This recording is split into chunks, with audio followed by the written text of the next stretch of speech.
નમસ્કાર, આપ સર્વેનો ધાર્મિક વર્લ્ડમાં હાર્દિક સ્વાગત છે।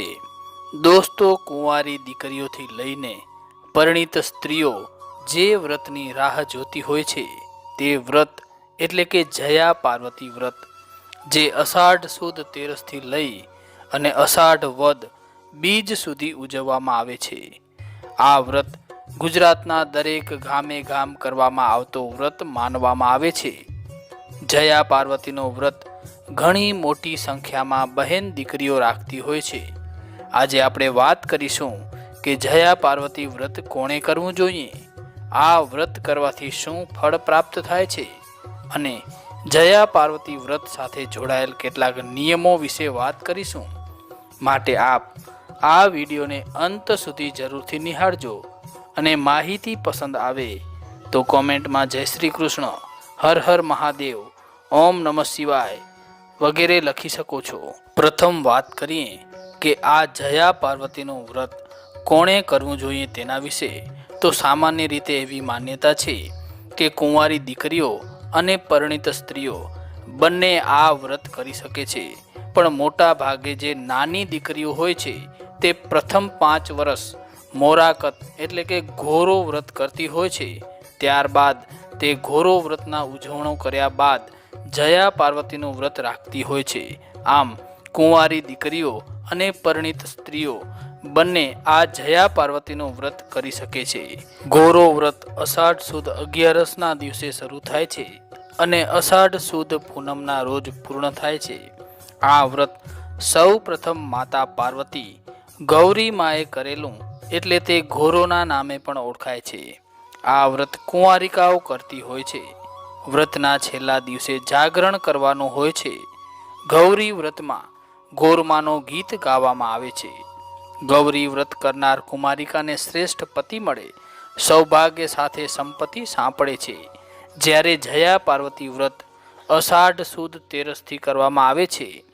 આ દિવસે સવારે વહેલા ઉઠી સ્નાન કરી શિવ પાર્વતીનું પૂજન કરવામાં આવે છે। જયા પાર્વતીના વ્રત દરમિયાન મીઠા અને ગોળ વગરના ખોરાકનું એકટાણું કરવામાં આવે છે અને છેલ્લા દિવસે જાગરણ કરવામાં આવે છે। આ જયા પાર્વતીનું વ્રત કરવાથી કુંવારી કન્યાઓને સારા પતિની પ્રાપ્તિ થાય છે, જ્યારે પરિણીત મહિલાઓને અખંડ સૌભાગ્ય તથા સંતાન સુખની પ્રાપ્તિના આશીર્વાદ પ્રાપ્ત થાય છે। હવે વાત કરીએ કે જયા પાર્વતીના વ્રત કરવાથી પ્રાપ્ત થતા ફળ વિશે, અથવા તો કયા ફળના આશયથી કુંવારી કન્યાઓ અથવા તો પરિણીત સ્ત્રીઓ જયા પાર્વતીનું વ્રત કરે છે તેના વિશે। તો મિત્રો, જયા પાર્વતીનું વ્રત કુમારિકાઓ એટલે કે નાની બાળાઓ દ્વારા સારો પતિ અને સારો ઘર મેળવવાની સાથે સાથે તેમનામાં સંસ્કારનું સિંચન બાળપણથી થાય તે હેતુથી જયા પાર્વતીનું વ્રત કરવામાં આવતું હોય છે। જ્યારે પરિણીત મહિલાઓ અખંડ સૌભાગ્યની પ્રાપ્તિ થાય તે માટે જયા પાર્વતીનું વ્રત કરે છે, અને સાથે જ જે પરિણીત સ્ત્રીઓને સંતાન નથી તે પરિણીત સ્ત્રીઓ સંતાન પ્રાપ્તિ માટે પણ જયા પાર્વતીનું વ્રત કરતી હોય છે। મિત્રો, શિવ પુરાણની કથા અનુસાર હિમાલયની પુત્રી પાર્વતીએ ભગવાન ભોળાનાથને પતિ રૂપે પ્રાપ્ત કરવા માટે આ જયા પાર્વતીનો વ્રત કર્યો હતો। આ વ્રતના પ્રભાવથી જ માતા પાર્વતીએ પોતાની મનોકામના પૂર્ણ કરી હતી। ત્યારથી જ કુમારિકાઓ પોતાનો મનગમતો પતિ પ્રાપ્ત કરવા માટે અને પરિણીત મહિલાઓ અખંડ સૌભાગ્ય માટે અને સંતાન પ્રાપ્તિ માટેના શુભ આશયથી આ વ્રત કરતી હોય છે। આ વ્રતનું સાંસ્કૃતિક મહત્વ આધ્યાત્મિક મહત્વ કરતાં વધારે છે। ગુજરાતના લોકજીવનમાં ઘડાઈ ગયેલો આ તહેવાર તેનું સામાજિક રૂપથી આગવું મહત્વ ધરાવે છે। આ વ્રત નાની નાની બાળકીઓ ઉત્સાહપૂર્વક કરતી હોય છે। આ વ્રતમાં દરેક માતા પોતાની નાની નાની ઢીંગલીઓને સાક્ષાત ગૌરીની જેમ તૈયાર કરતી હોય છે, પૂજા અર્ચના કરાવડાવતી હોય છે। 5 દિવસ સુધી સંયમ રાખીને પોતે લીધેલું વ્રત ક્યારે તૂટવું ન જોઈએ તે શીખવે છે। આ 5 દિવસનો તહેવાર દરેક ઘરોમાં દીકરીના અસ્તિત્વની ઉજવણી સમાન હોય છે। આ વ્રતમાં દીકરીઓમાં એક સ્ત્રી તરીકે જન્મ્યા હોવાના શુભ આશયના અહેસાસની સાથે સાથે એમનામાં તપ, સંયમ, શણગાર, ભક્તિ અને સમર્પણની ભાવના જગાવે છે. તે પોતાની નારી શક્તિનો અહેસાસ કરે છે. આ 5 દિવસના વ્રતમાં આપણી દીકરીમાં આપોઆપ સંસ્કારના સિંચન થતા જોવા મળે છે. હવે વાત કરીએ કે જયા પાર્વતીના વ્રત સાથે સંકળાયેલા અમુક નિયમો વિશે. તો પ્રથમ વાત કરીએ તો વ્રત શરૂ કરતા પહેલા માટીના વાસણમાં માટી ભરીને ઘઉં, જુવાર, મગ વગેરેના જુવારા ઉગાડવામાં આવે છે. જુવારા ઉગી જાય ત્યારબાદ જયા પાર્વતીના વ્રતમાં 5 દિવસ સુધી નિત્ય કાંઠા ગોરનું પૂજન કરવું, જુવારાનું પૂજન કરવું, રૂનો હાર બનાવવો જેને નાગલા કહેવામાં આવે છે. જુવારાને આ હાર નિત્ય અર્પણ કરવો. માં પાર્વતી પાસે પરિણીત બહેનોએ અખંડ સૌભાગ્ય તેમજ કુંવારી કન્યાઓએ સારા વરની માંગણી કરી અને આશીર્વાદ પ્રાપ્ત કરવા. વ્રત દરમિયાન માત્ર ને માત્ર ફળ, દૂધ, દહીં, ફ્રૂટ, જ્યુસ, ડ્રાયફ્રૂટ જમવામાં લઈ શકાય. તે સિવાય એક પણ વસ્તુ ખાવાની મનાઈ છે. દૂધની મીઠાઈ ખાઈ શકાય છે. ટૂંકમાં અલુણા રહેવાની વાત કરવામાં આવી છે.